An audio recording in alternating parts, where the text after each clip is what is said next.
Puji dan syukur kita panjatkan kepada Tuhan. Hari ini kita bisa berkumpul pada pertemuan hari ini, yaitu launching ELP Puskesmas,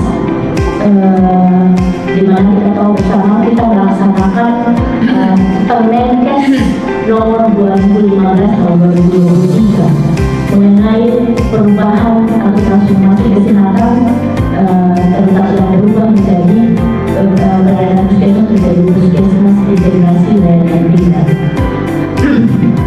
yang melibatkan peran serta masyarakat sebenarnya.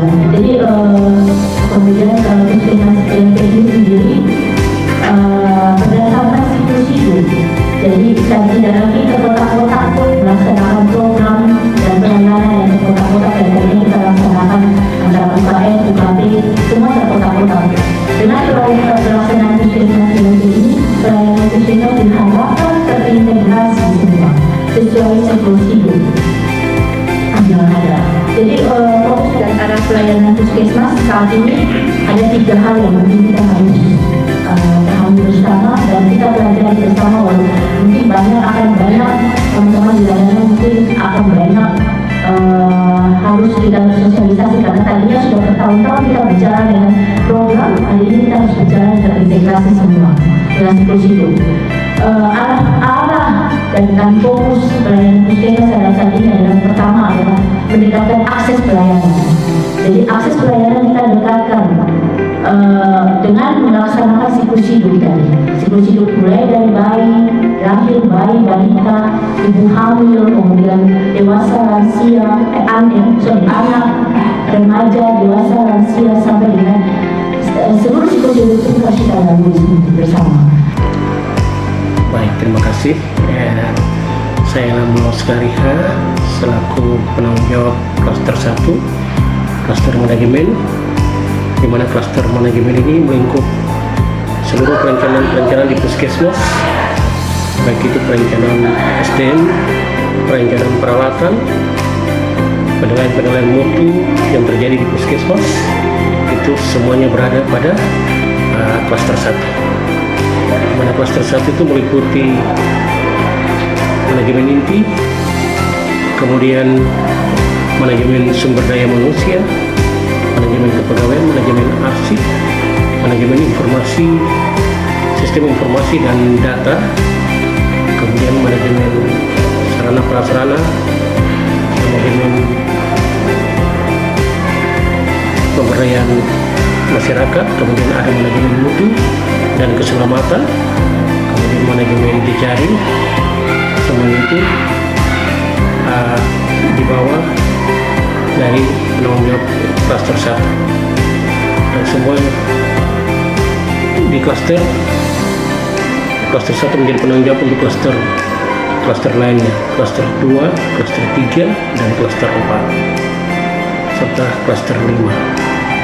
Semua itu ada dikelola di manajemen di klaster 1. Mungkin itu yang perlu disampaikan, bahwa dengan adanya pemberlakuan ILP ini, kita berharap semua perencanaan itu boleh terpusat pada satu titik dan tidak pada setiap bagian, tapi berada pada satu titik, yaitu pada manajemen, sehingga perencanaan dapat terarah, terfokus pada tujuan dan misi puskesmas. Mungkin dan juga untuk pemberdayaan masyarakat, di mana kita juga tahu bahwa di klaster 1 membina posyandu, yang sekarang posyandu juga sudah menjadi posyandu yang terintegrasi, di mana posyandu sudah menjadi posyandu ILP. Seluruh posyandu yang dulunya itu berdiri sendiri-sendiri, sekarang sudah terfokus menjadi satu posyandu lansia, posyandu bayi balita, posyandu remaja, posbindu, itu semua sudah disatukan dalam satu posyandu, yaitu posyandu integrasi, dan dilaksanakan pada satu titik dengan semua sasaran yang mencakup siklus hidup, baik itu bayi baru lahir, ibu hamil, para lansia, para remaja, dan juga itu dilakukan di posyandu yang terintegrasi tadi. Semua teman-teman akan melakukan pelayanan ke bawah dengan bekerja sama dengan kader, dan kalau ada terjadi keluhan yang disampaikan oleh masyarakat, itu akan dilanjutkan oleh teman-teman kader menurut untuk bertanya langsung ke masyarakat. Jadi dengan adanya Puskesmas ILP, kita berharap semua pelayanan kesehatan itu lebih dekat lagi kepada masyarakat. Dan itu yang menjadi tujuan dari dibentuknya Puskesmas ILP ini, yaitu Puskesmas dengan integrasi layanan yang diintegralkan, sehingga kerjasama sampai dengan masyarakat, baik itu dengan lintas sektor dan dengan stakeholder yang lain, itu dapat terjalin dengan baik. Mungkin itu, terima kasih yang kita bisa sampaikan pada saat ini.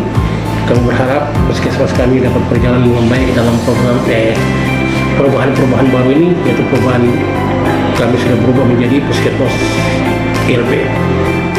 Terima kasih, selamat siang.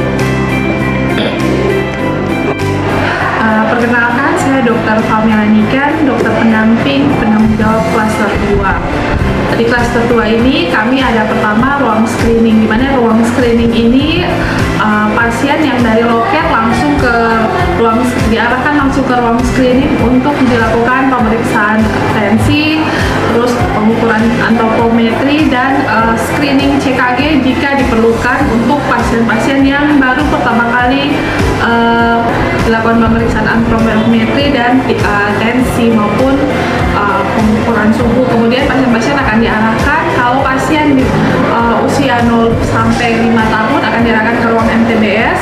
Kemudian pasien dari 5 tahun sampai 18 tahun akan ke ruang anak. Kemudian ibu hamil akan diarahkan ke ruang ibu hamil dan anak, di mana maksudnya anak di sini adalah pasien-pasien neonatus atau bayi yang di bawah 28 hari. Kemudian ada ruang KB dan ruang tumbuh kembang anak, dan yang terakhir ada ruang konseling, di mana sebenarnya ruang konseling ini untuk semua klaster, tapi secara khusus untuk klaster 2 pasien-pasien yang membutuhkan konseling akan seperti konseling gizi maupun di mana ada ruang konseling itu untuk konseling pasien gizi. Dalam hal ini untuk klaster 2 itu ibu hamil dan anak. Kemudian ada ruang konseling. Terima kasih.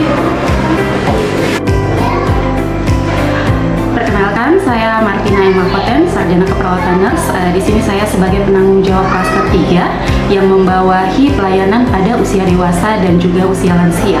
Untuk usia dewasa sendiri, kita mulai dari usia 18 tahun sampai dengan lanjut usia, di mana usianya adalah lebih dari sama dengan 60 tahun.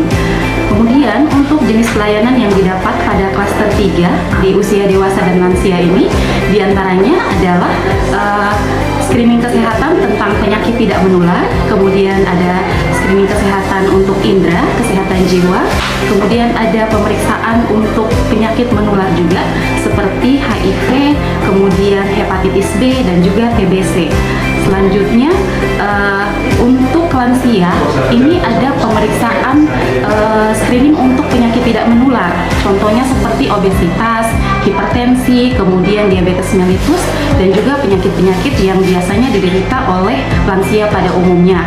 Selanjutnya, ketika semua pasien ini sudah di screening, maka akan mendapatkan peta laksana dari dokter yang bertanggung jawab pada klaster 3, yaitu klaster dewasa dan lansia.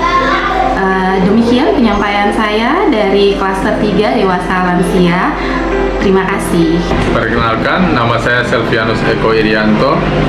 Di Puskesmas Papak saya sebagai penanggung jawab klaster 4. Di sini saya mau menjelaskan sedikit tentang pelayanan yang ada di klaster 4. Itu merupakan kelompok pelayanan kesehatan yang berfokus pada upaya pencegahan, penemuan, pengobatan, pengendalian, dan pemantauan penyakit menular di wilayah kerja Puskesmas Papak Kota. Pelayanan ini bertujuan menurunkan angka kesakitan, kecacatan, dan kematian akibat penyakit menular melalui pendekatan promosi, preventif, kuratif, dan rehabilitasi yang terintegrasi. Assalamualaikum warahmatullahi wabarakatuh. Selamat pagi, salam sejahtera buat kita semuanya. Perkenalkan, nama saya Dr. Gigi Didega Luna Prabdoswanas. Saya selaku penanggung jawab klaster 5 atau yang biasa kita sebut dengan lintas klaster, ingin menyampaikan bahwasanya klaster 5 memiliki peran dalam mendukung harapannya pada integrasi layanan primer ini dapat berjalan secara terpadu, optimal, dan berkesinambungan. Kedepannya kami berharap koordinasi dan kerjasama pada klaster dapat semakin ditingkatkan agar setiap pelayanan dapat berjalan dengan baik dan memberikan manfaat yang optimal bagi masyarakat.